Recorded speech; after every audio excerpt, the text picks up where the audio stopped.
Era casi a las 6 de la mañana, él había venido de un bar y bueno, hice un poco de escándalo por el edificio.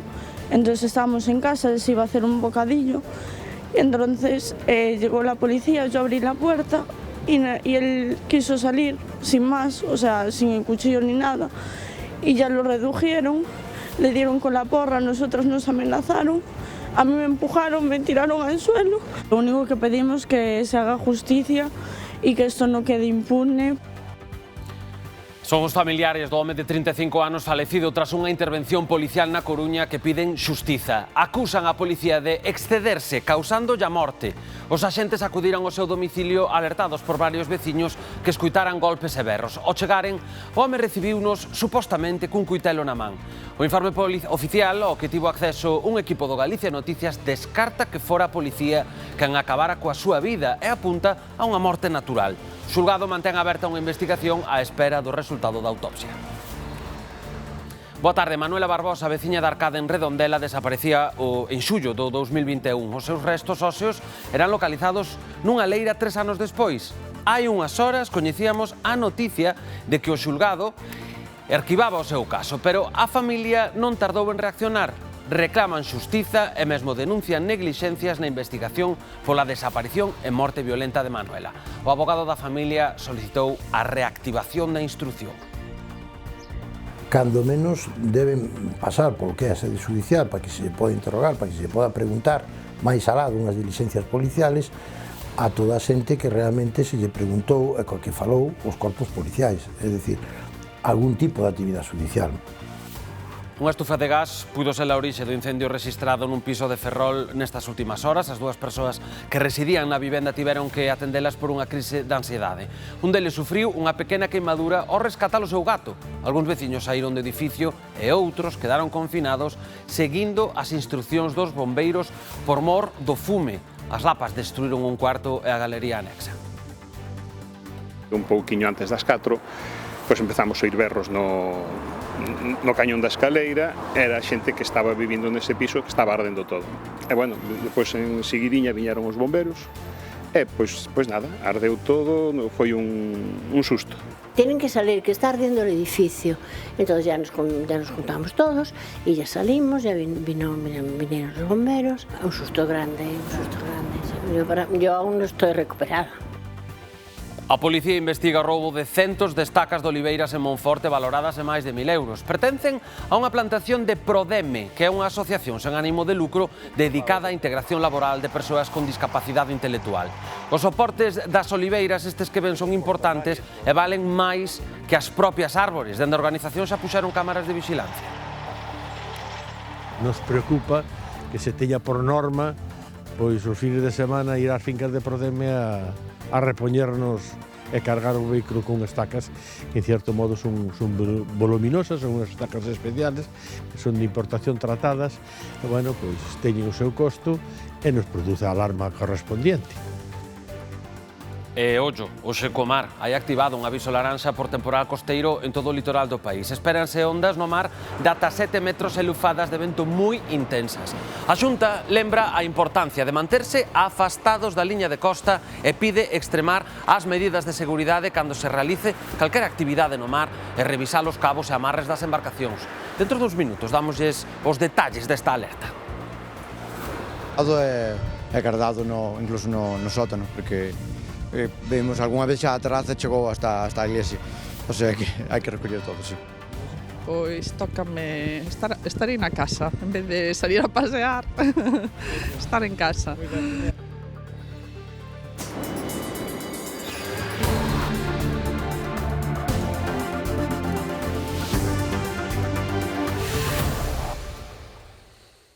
Comezamos na Coruña. Alí familiares do home de 35 anos falecido na madrugada do martes durante unha intervención policial piden respecto e xustiza. Acusan os axentes de excedérense á hora de reducilo causándolle a morte.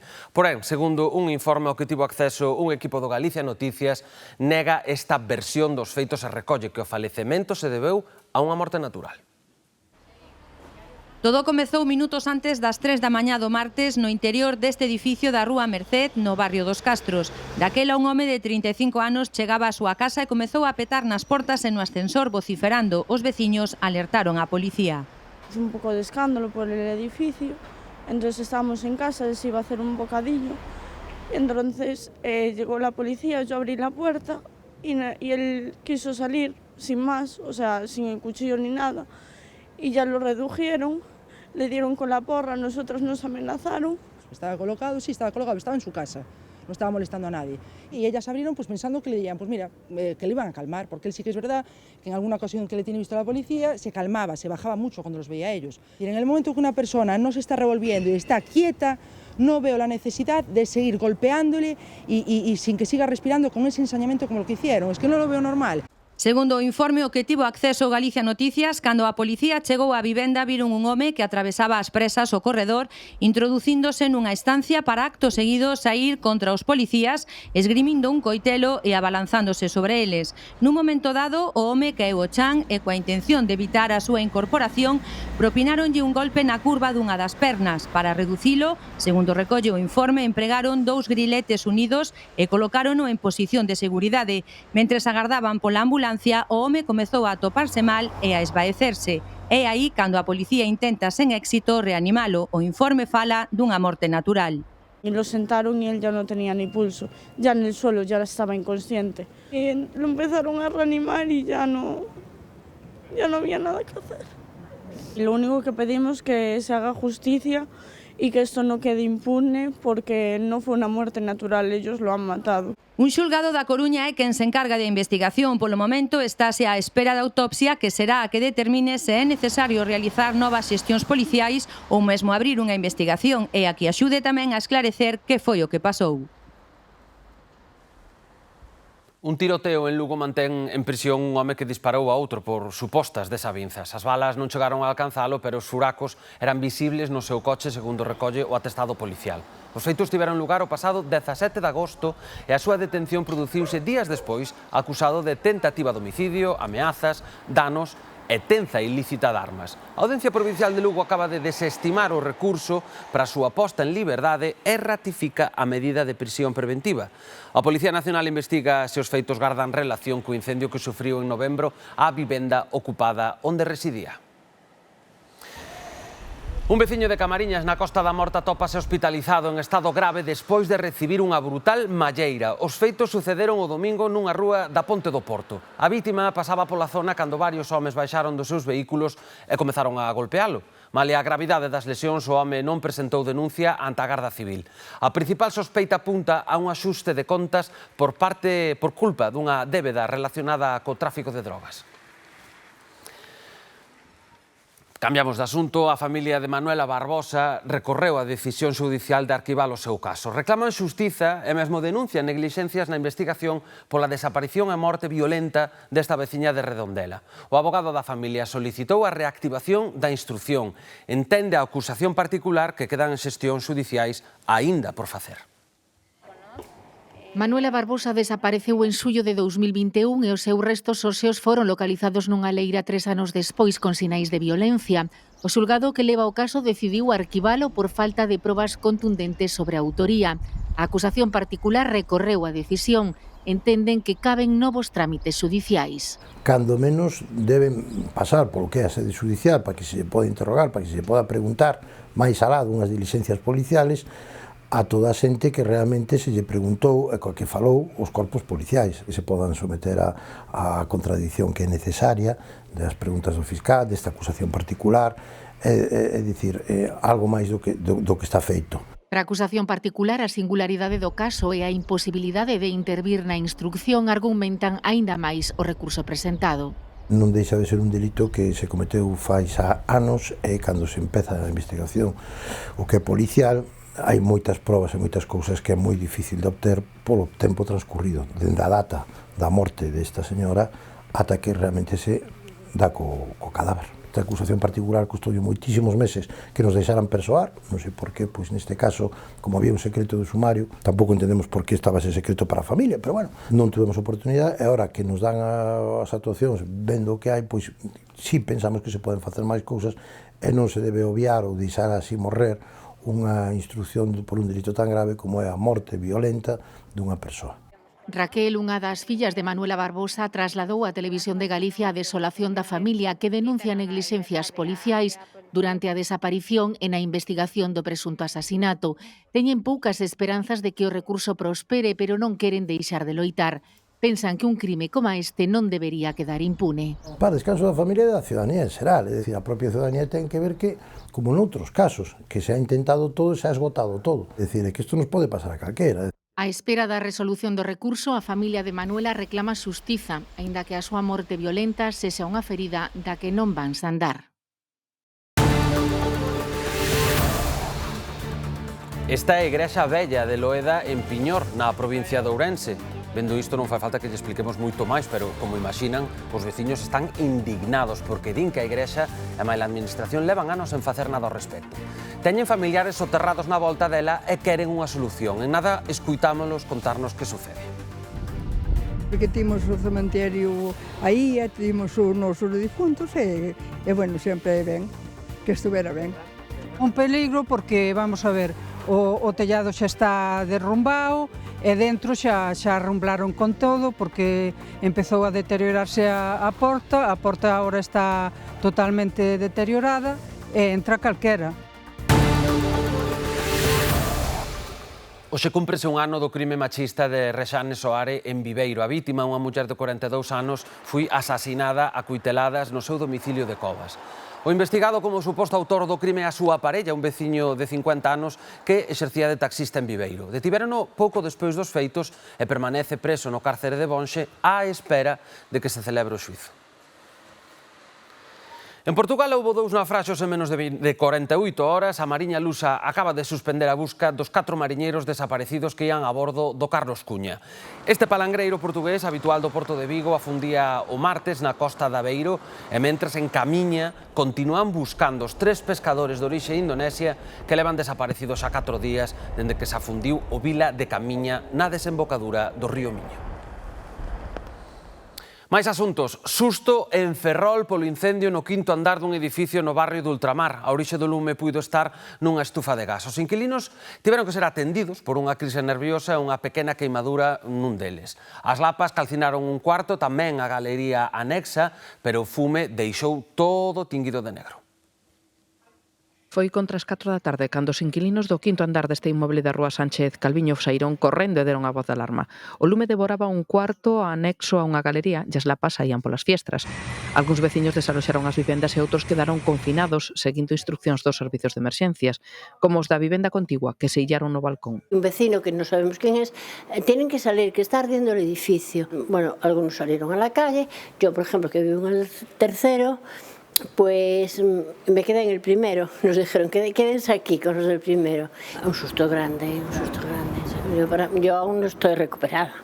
Nosotros intentamos salir, pero cando chegamos aquí xa nos fixeron volver para a casa e cerrar as portas. Estábamos nosotros desaloxando pola nosa conta, pero depois a policía dixonos que volveramos cada un pos pisos, que cerráramos as portas, que non iba a ser tan grave a cousa. A rápida intervención de Policía Local, Nacional e dos bombeiros foi crucial para que o incendio non tivese peores consecuencias. O incendio está totalmente localizado nunha habitación que dá unha galería e que rompeu o lume por fachada, que foi bastante impresionante. Unha vez analizada ali a situación, fíxose pois un ataque doble, mentras que se facía o tendido de mangueira polo interior para acceder á vivenda, fíxose un ataque ablandado para reducir a carga térmica do lume a través da autoescaleira.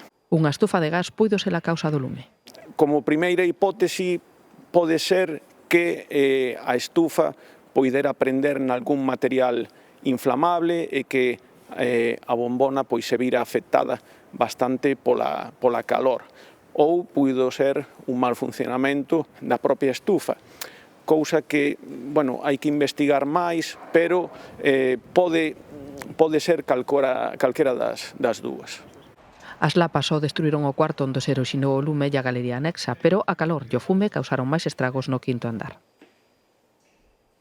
Por outro lado, na Coruña, os bombeiros tiveron que intervir a primeira hora desta mañá no incendio dunha hamburguesería do barrio dos Catro Camiños. Ao parecer, o lume comezou nun cadro eléctrico do cuarto trasteiro do local pasadas as 6:30 da mañá. Foron os veciños os que daban a voz de alarma ao detectaren o fume. Os bombeiros extinguirono rapidamente, pero tiveron que cortar o tráfico da rotonda da Casa do Mar durante toda a súa intervención. A antiga igrexa de Loeda no concello de Piñor é unha ruína. Denúnciano os veciños da parroquia que levan anos mobilizándose e pedindo ao Bispado de Ourense o seu arranxo. O abandono fixo que nos últimos meses xa se derrubara o muro norte do templo datado do século XII. A igrexa vella de Loeda dá pena vela. O deterioro da iglesia ben se ve como está. O tellado xa está derrumbado e dentro xa arrumblaron con todo porque empezou a deteriorarse a porta. A porta agora está totalmente deteriorada e entra calquera. Eso sí que é un peligro para todos. Cada día cae máis. Isto calquera día aparece todo no suelo. Cuando haya una desgracia, que se caigan las piedras, que ya hubo de caerle a alguien en la cabeza, porque no es solo esa parte, es toda la iglesia que está deteriorada. Despois se movilizará todo el mundo. A implicación constante da veciñanza desta parroquia de Piñor non evitou que un muro xa se viñera abaixo.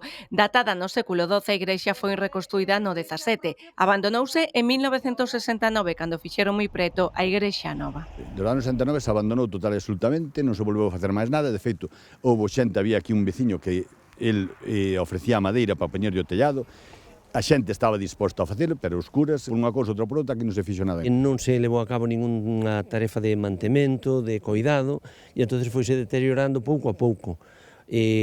Foi indo a pior. Es una falta de interés por preservar el patrimonio. Ahora que tanto se habla de patrimonio, que yo muevo una piedrecita y ya me están echando una multa, y esto que es una iglesia de mérito, es una falta de interés total y una falta de respeto a los muertos que están aquí, que es un cementerio en uso. Varias pedras cubren xa antigas sepulturas. Enfrente ao campanario teño a sepultura de meus pais, entón non solamente o peligro que che poda caer encima, senón o deterioro nas sepulturas que hai aquí ao lado. Timos o cementerio aí, timos os nosos difuntos e bueno, sempre é ben, que estuvera ben. O que pedimos é que se conserve o patrimonio, neste caso a iglesia, sobre todo tendo en conta que está alrededor do atrio, e no atrio temos os difuntos, a xente daqui da parroquia. Entonces, ainda non hai moito que foron fieles difuntos e temos que pasear polo medio dos escombros a picas de que nos veña isto encima. Esta igrexa está incluída na lista vermella de patrimonio en risco. Dirán os que veñen despois alá, esta xente non tiña forza para levantala ou para facela levantar. Eu sería partidario de quitarlle o tellado, reformarlle as paredes, botarlle un cemento ao suelo, quitarlle as portas e que sea isto como un monumento. Dende o Bispado de Ourense aseguran que están cos últimos trámites administrativos para consolidar muros e evitar que siga derrubándose.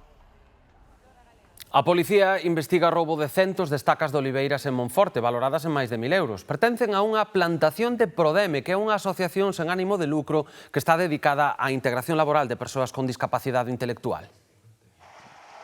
Ata en 2 ocasións roubaron en Monforte os soportes das oliveiras nunha nova plantación de 26 hectáreas pertencente á Asociación Prodeme de Axuda a Persoas con Discapacidade Intelectual.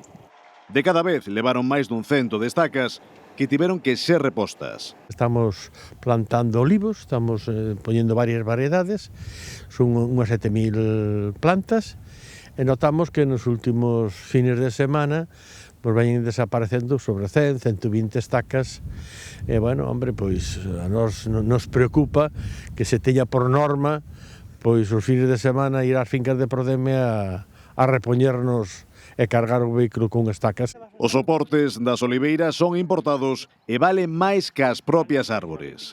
Cada un ten un custo de 5 euros, polo que o contido roubado ascende xa aos 1.200 euros. Para evitar novas subtraccións, dende Prodeme tiveron que instalar cámaras. E pois a maior o traballo de telas aclavadas e postas na finca, non? Entonces o costo, que pode ser 500, 600 euros cada visita que nos fan á noite, pois nos alarma porque o están repetindo. Xa plantamos unha delas xa 2 veces e nos la volveron a levantar e nos la levaron, non? Por suposto que o volumen que ten O vehículo que o car levan, pois, ten que ser un tipo furgón, un vehículo, bueno, pois, non calquer turismo. Os sucesivos roubos de estacas que están a ser investigados pola policía sempre se producen en xornadas de caza. Un familiar dos Piturro está entre os detidos na última operación antidroga na provincia de Pontevedra. Hai outros 5 arrestados, un deles en Francia. Está previsto que mañá pasen a disposición xudicial e, segundo os indicios, todo apunta a que se trata dun golpe importante. A lei do silencio imponse a nivel oficial porque a operación segue aberte baixo segredo de sumario e entre a veciñanza porque viron pero non miraron. Pero todo apunta a un golpe importante. Hai 6 detidos, un deles en Francia e 14 rexistros en vivendas de Cambado, Redondela, Pontevedra, Cangas e en Vilanova de Arousa. Quizais o que espertou máis expectación. 3 furgóns de policía e que fixeron un cacheo aí nun garaje, pero eu non vin nada, nin si levaban a alguén ou... Si houbo detencións, en concreto en Vilanova 2 en distintos edificios en distintas partes da vila. 2 homes os que coñecen polo nome e polo alcume, tamén porque directamente ou a través de familiares teñen negocios na vila, e polos antecedentes. Os 2 teñen un pasado ligado ao narcotráfico polo que cumpriron condena, aínda que non parecía que andaran o mesmo, segundo se di hoxe. Un dos arrestados é familiar dos Piturro, do clan que supostamente quedara desartellado nunha operación de hai 2 anos, pero que a vista dos feitos podería seguir coleando. Somos todos conocidos do mesmo pueblo. Estamos falando de que fai moitos anos había persoas moi que se dedicaban a eso en grandes cantidades e agora, pois non sei xa o nivel que teñen. A falta de información oficial todo apunta a un golpe nos graos intermedios das organizacións, pero a operación segue aberta e non se descartan novidades. 5 dos detidos van pasar mañá a disposición xudicial en Cambados. O 6º, arrestado en Francia, renderá contas diante das autoridades do país. A veciñanza do Alto de Vales en Lalín amosa a súa preocupación pola ocupación de múltiples edificios da zona durante os últimos meses. O caso máis recente é o dun inmoble onde anteriormente estaban as oficinas da compañía eléctrica Naturgy. No Alto de Vales, en Lalín, a ocupación converteuse nun fenómeno frecuente durante os últimos meses. Segundo os veciños da zona, ata 3 inmobles da zona están a ser habitados por ocupas actualmente. Entre eles atópanse 2 edificios que hai anos albergaban as oficinas locais da eléctrica Naturgy, anteriormente Unión Fenosa. Unha das propiedades que aínda conta con subministración de auga e electricidade xa fora desaloxada hai meses, mais os residentes aseguran que recentemente foi ocupada de novo. Con todo, non se trata do único caso, xa que unha vivenda próxima situada na Rúa 1 leva nunha situación semellante dende o pasado mes de outubro. Ocuparon unha vivenda e arriba, e que aquí, no edificio de Fenosa, vive tamén xente.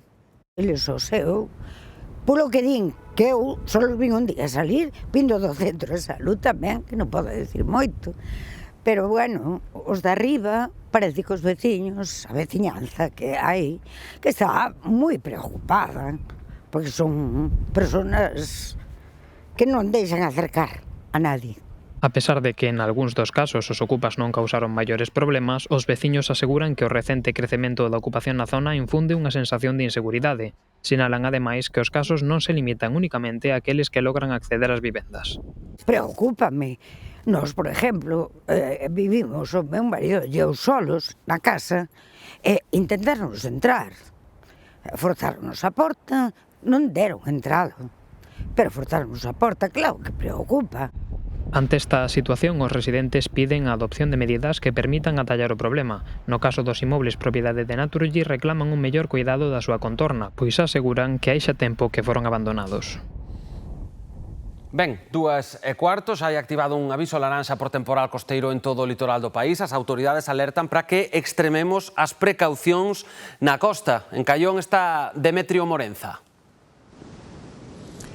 Sí, a verdade é que a tarde promete, agora mesmo xa está a situación bastante complicada, temos un pouco de todo, chuvia que está empezando a caer con forza, en mar, moita mar agora mesmo que xa está entrando con esas ondas que se anunciaban que poderían superar os 7 metros, e vento, refachos de vento considerables. De feito, ao longo desta mañá xa se registraron máis de 140 km por hora na zona da Mariña de Lugo, e aquí por toda a costa de Galicia agárdanse ventos refachos superiores aos 80 km. Este estampa agora mesmo aquí en Callón, no concello coruñés de Laracha, con esta forza do vento, chuvia e esa forza do mar que están vendo a Arestola. Como decíamos, activado ao longo de toda esta xornada, aviso laranxa en toda a nosa costa, así que moita precaución, non salgan e se van sair col coche, moita cuidado, porque a situación agora mesmo en algúns puntos de Galicia por estrada pode ser especialmente complicado. E nada, unha vez máis ese chamamento, nada de achegarse a rompentes e a zonas que, como poden ver agora mesmo, estas ondas poden xogarnos unha mala pasada. Así que moita precaución nas próximas horas, que ese aviso mantense ao longo de toda esta tarde.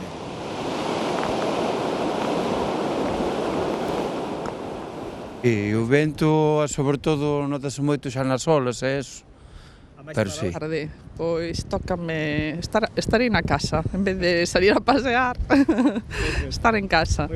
Todo atado e guardado incluso no sótano, porque vimos algunha vez xa a terraza chegou hasta a iglesia, o sea que hai que recoller todo, sí. Actividade intensa esta mañá na ría de Pontevedra. Onte empezaba a campaña da ameixa xapónica e hoxe comezaron a recoller a ameixa fina. Dende o sector marisqueiro auguran que a campaña de Nandar non vai ser tan boa como doutros anos pola falta de produto e non vai servir como adoita suceder para levantar ou compensar o resto do ano. Piden que se lles permita coller máis cantidade de ameixa. Hoxe os máximos nesta zona era de 5 kilos de xapónica e un de fina, que é a que se vende máis cara. En xeral, os máis de 250 mariscadores que saíron traballar hoxe colleron o tope máximo. Esperan que o tempo mellore, que podan seguir faenando estes días previos ás festas e que a ameixa colla bo prezo na lonxa.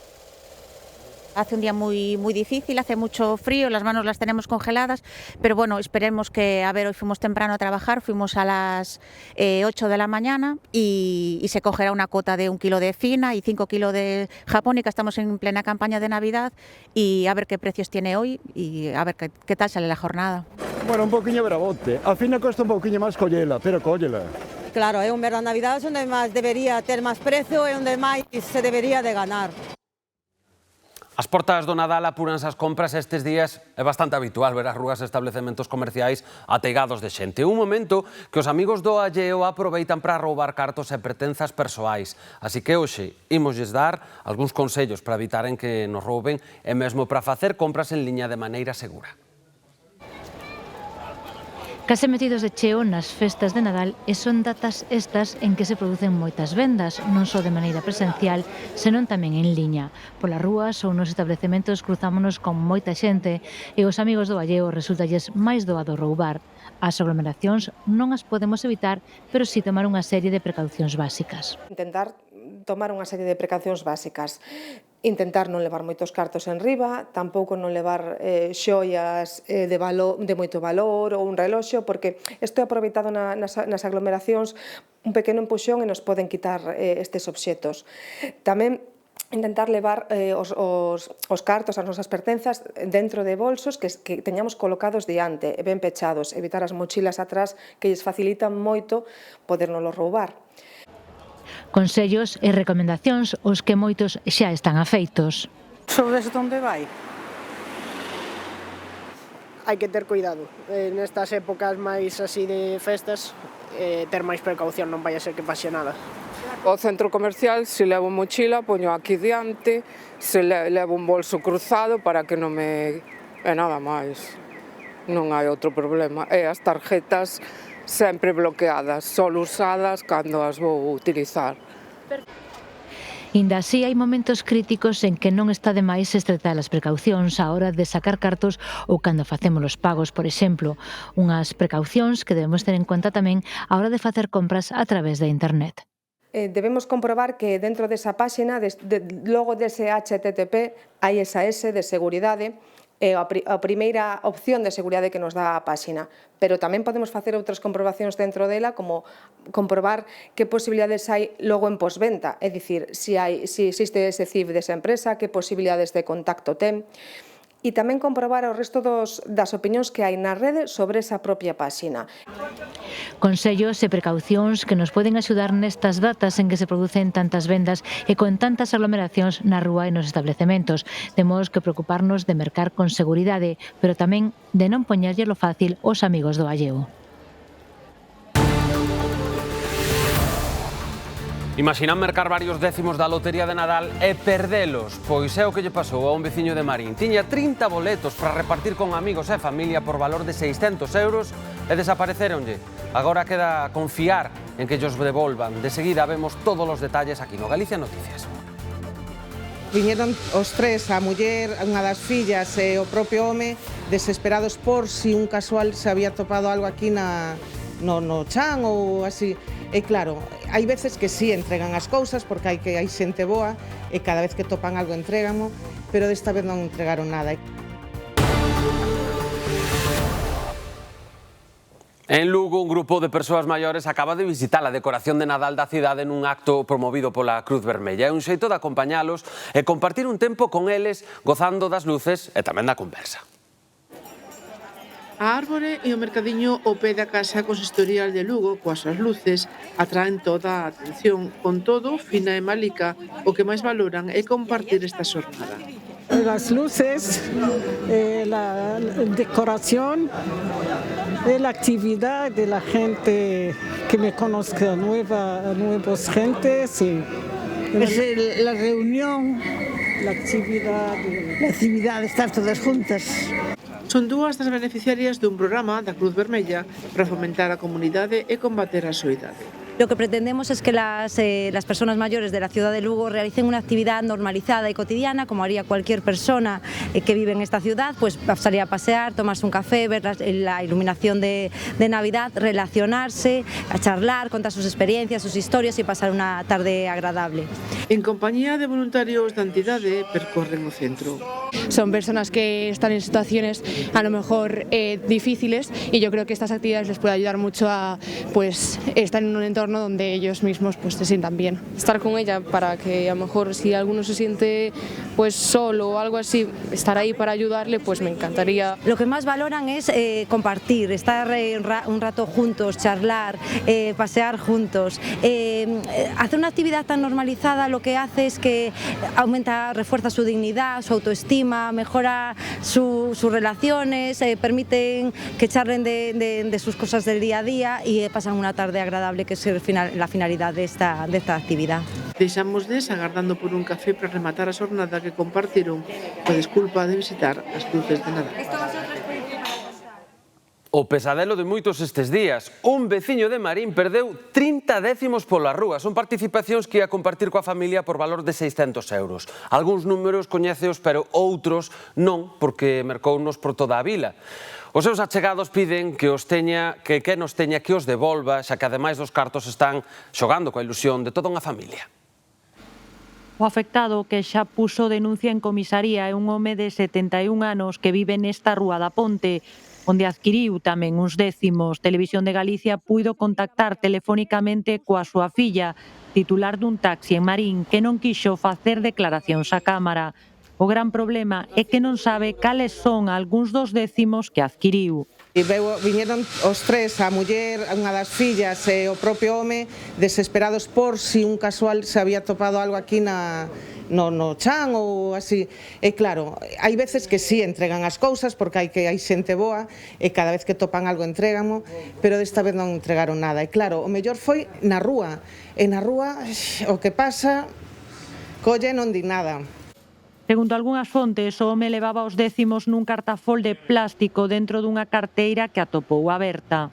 O que o home decía que tiña varios décimos, bastante cantidad, e claro, se os levas no peto ou no bolso, en calquer movimiento tal, iso sale. E o mellor os décimos cando se mercan, o mellor é deixalos na casa, para evitar todos estes problemas. Peregrina, que xa vendeu un primeiro premio de Nadal hai 2 anos, non entende como alguén pode xogar cos cartos e a ilusión deste marinense.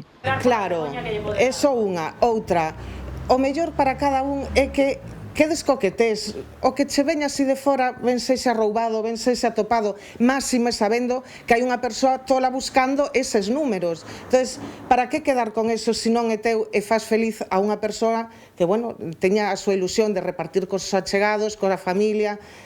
O mellor é que o devolvan. Que o menos que pode facer é devolvelo. Porque se nos tocara a calquera, non nos gustaría que non nos devolveran. ¿Y eso no era mejor que se lo encontraban, que lo llevaran a la cosa de ciegos o algo? O que atopou os décimos podería ter problemas porque existe unha denuncia e algúns números o propietario sí que sabe cales son.